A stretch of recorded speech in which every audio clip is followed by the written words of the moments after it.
Hii ni moja kati ya juhudi zetu ya shirikisho kuhakikisha kwamba tunaifikia mikoa mbalimbali ili tuwe na timu nyingi kuelekea katika malengo yetu ya ligi, tupate idadi ya timu nyingi ili tuweze kuongeza ushindani zaidi na kuweza kukuza mchezo huu katika mikoa yote ndani ya Tanzania bara.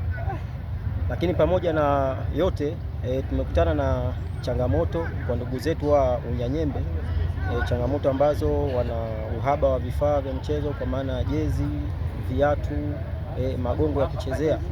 Kwa hiyo nitumie nafasi hii kuwaomba wakazi wa mkoa wa Tabora, wadau wa michezo waweze kujitokeza na kuweza kuwashika mkono ndugu zetu wa Unyanyembe ili kuwawezesha kufanikiwa kupata vifaa kuelekea katika maandalizi yao ya ligi itakayofanyika jijini Dar es Salaam mwaka huu mwezi Julai.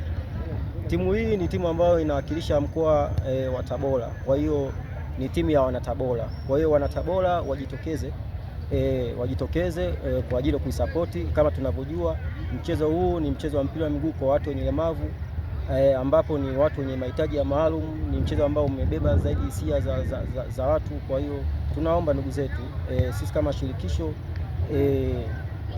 tuko na tunaendelea kusupport kama hivi. Tumekuja hapa kwa ajili ya kuhakikisha kwamba ndugu zetu wanapata uelewa wa sheria za mchezo huu pamoja na kuongezea maarifa mengine. Kama nilivyosema kwamba hii ni klabu ambayo mpya imeanzishwa mwaka huu. Lakini pia nitumie nafasi hii kuipongeza serikali ya Jamhuri ya Muungano wa Tanzania chini ya rais wetu Daktari Samia Suluhu Hassan. Katika kipindi cha uongozi wa Mama Samia katika sehemu ya michezo imepiga hatua kubwa sana. Sisi lengo letu kubwa ni kuwatoa walemavu katika utegemezi na kuwapa ajira, kwa sababu mpira ni ajira kama ajira nyingine.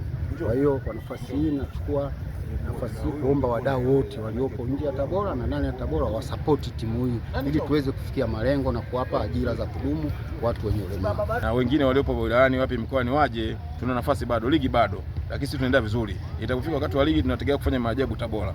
Na vijana wengi wazuri, nikifika Dar es Salaam watu watakubali. Niwaombe wadau popote pale watushike mkono, kuwasaidia vijana wangu wana moyo lakini wanaona hawana jezi, mipira na clutch zinatusumbua. Tukipata hiyo tutenda kazi, inshallah tutafanikiwa.